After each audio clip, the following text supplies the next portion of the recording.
નમસ્તે વિદ્યાર્થી મિત્રો, ગુડ મોર્નિંગ, જય મામાદેવ। કેમ છો બાળ મિત્રો? મજામાં છો ને?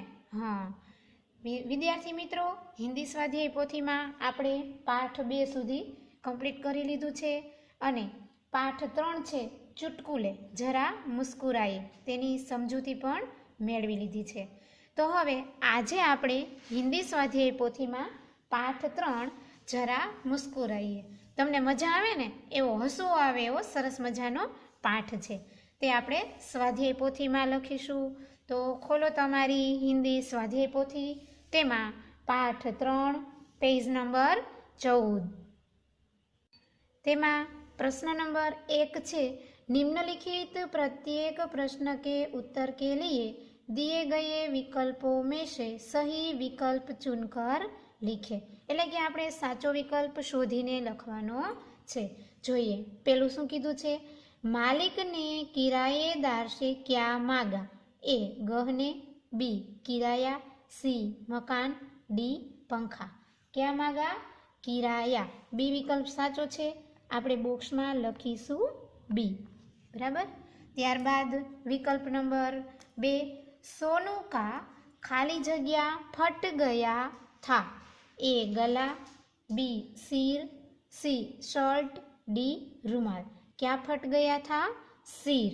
तो बी विकल्प साचो છે, આપણે બોક્સમાં લખીશું બી અને આપણને જે ખાલી જગ્યા આપેલી છે ત્યાં આપણે बी ऑप्शन नो जवाब आपेलो छे ते लखीशुं शीर।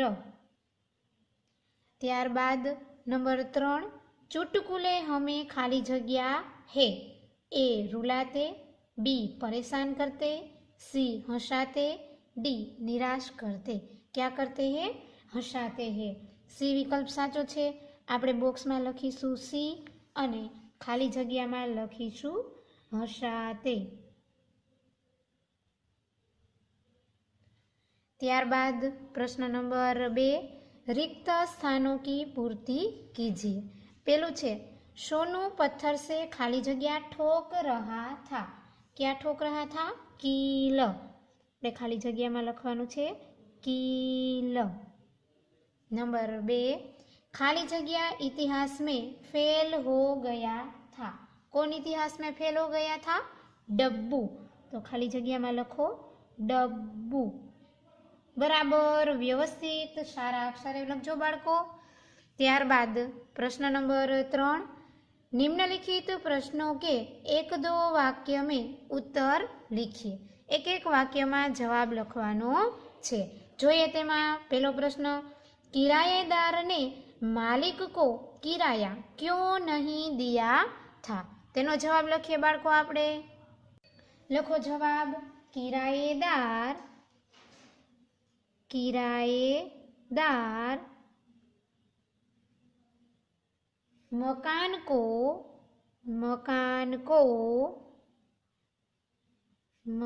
को अपना ही समझता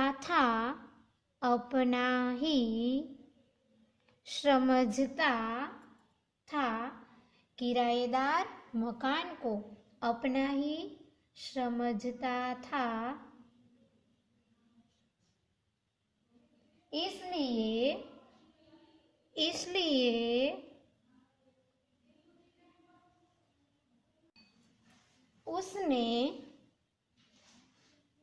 उसने किराया नहीं दिया था। किराया नहीं दिया था।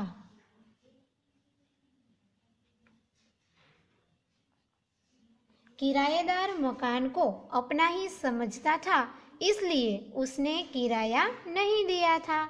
त्यारबाद प्रश्न नंबर 2, सोनू को चोट कहाँ लगी थी? तेनो जवाब लखो बाळको। सोनू को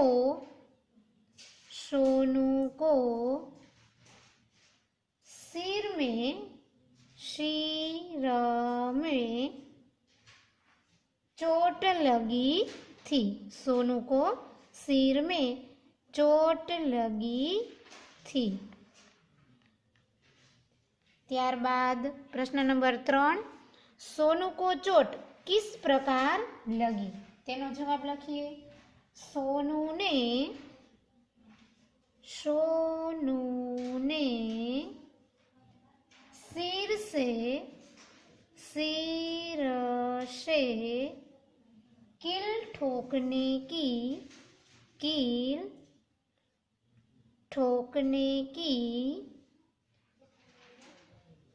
कोशिश की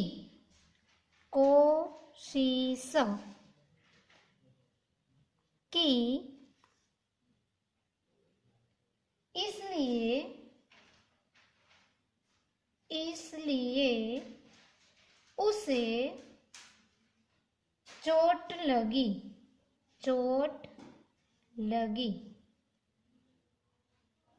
सोनू ने सिर से कील ठोकने की कोशिश की, इसलिए उसे चोट लगी। ત્યારબાદ नंबर 4, डब्बू इतिहास में फेल क्यों हो गया था? तेनो जवाब लखो। क्योंकि सभी प्रश्न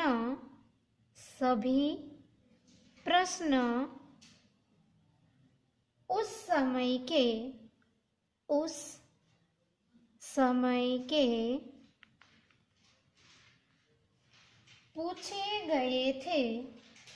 पूछे गए थे जब वह पैदा नहीं हुआ था।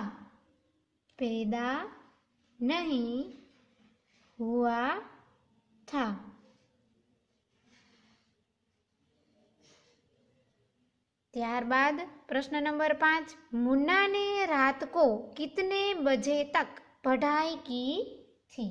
तेनो जवाब लखो बाळको। मुन्ना ने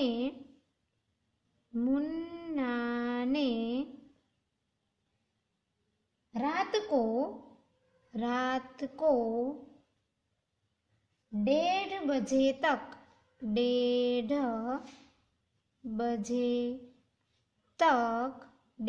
बजे तक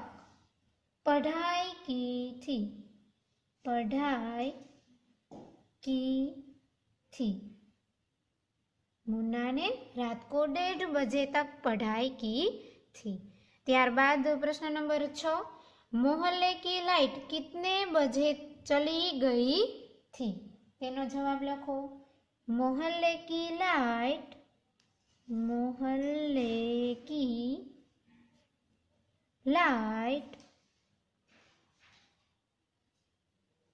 रात को 11 बजे के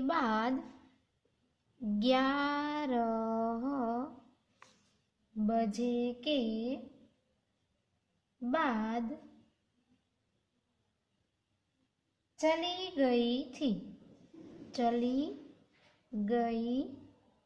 थी। 11 बजे के बाद चली गई थी। ત્યારબાદ प्रश्न नंबर 7, आदमी ने सोनू से किसका इस्तेमाल करने को कहा? तेनो जवाब लखो। आदमी ने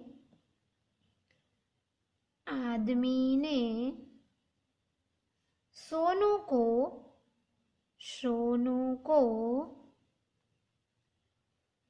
खोपड़ी का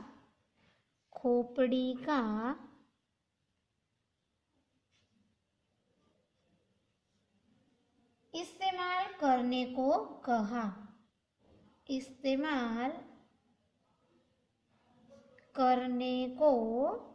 कहा।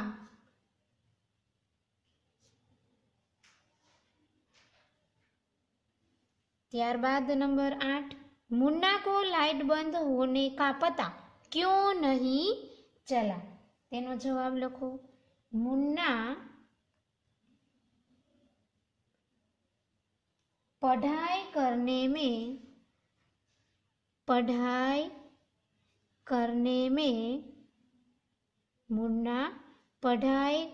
में मगन था, એટલે કે એકાગ્રતાથી તે અભ્યાસ કરતો હતો, એટલે કહેવાય મગન था।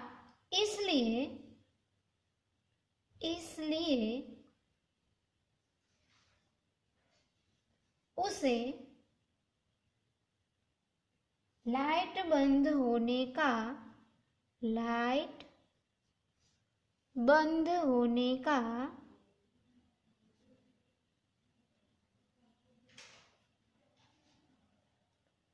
पता नहीं चला।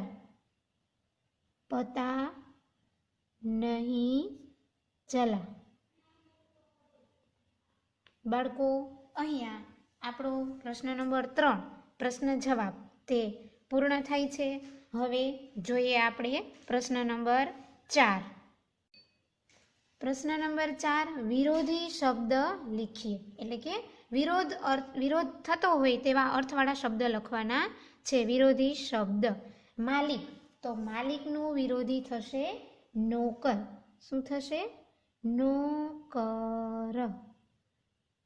નંબર 2 ઊંચા, તો તેનું વિરોધી થશે નીચા।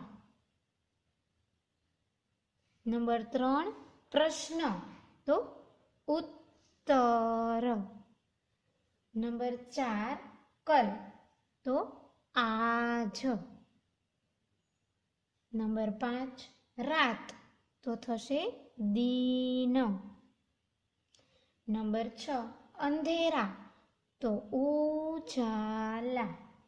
બરાબર, ઉજાલા। પ્રશ્ન નંબર 4 પૂર્ણ થઈ ગયો। હવે જોઈએ પ્રશ્ન નંબર 5।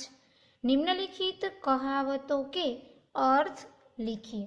કહાવત આપેલી છે આપણને, આપણે તેનો અર્થ લખવાનો છે।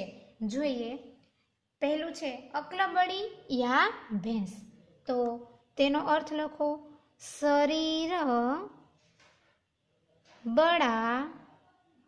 शरीर बड़ा होने की अपेक्षा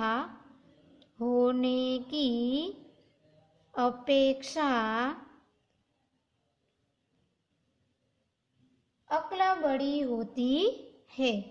अक्ल बड़ी होती है। शरीर बड़ा होने की अपेक्षा अक्ल बड़ी होती है। ત્યારબાદ નંબર 2 जो गरजते हैं वो बरसते नहीं, તેનો અર્થ લખો બાળકો। जो डींग मारते हैं वे काम नहीं करते। जो डींग मारते हैं वे काम नहीं करते। આપણે કહીએ ને કોઈને કે એ ખાલી મોટી મોટી વાતો જ કરે છે, કામ કરતા નથી, એને કહેવાય જો ગરજતે હે વો બરસતે નહીં। ત્યારબાદ નંબર 3 आसमान से गिरा खजूर में अटका, તેનો અર્થ લખો एक के बाद एक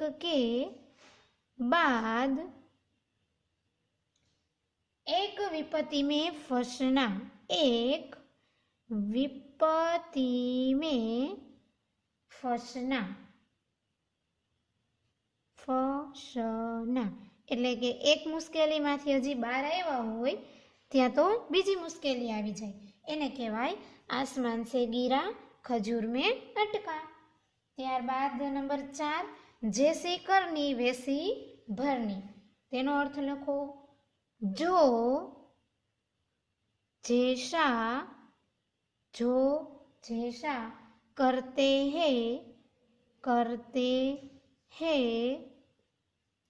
उसे उसी के अनुसार फल मिलता है। એટલે કે જે જેવું કામ કરે છે તેવું તેને ફળ મળે છે। સારું કામ કરે તો સારું ફળ મળે અને ખરાબ કામ કરે તો તેનું એવું જ ફળ ભોગવવું પડે છે। તો બાળકો હિન્દી સ્વાધ્યાય પોથીમાં પાઠ 3 તેના પ્રશ્ન નંબર 5 સુધી આપણે આજે કમ્પ્લીટ કરી લીધું. તમારે બધા વિદ્યાર્થીઓએ સારા અક્ષરે વ્યવસ્થિત રીતે સ્વાધ્યાય પોથીમાં પ્રશ્ન નંબર 5 સુધી લખી લેવાનું છે. અને હવે ફરી મળીશું ત્યારે આપણે આગળ અભ્યાસ કરીશું. ત્યાં સુધી બધા વિદ્યાર્થીઓને મારા જય મામાદેવ બાળ મિત્રો.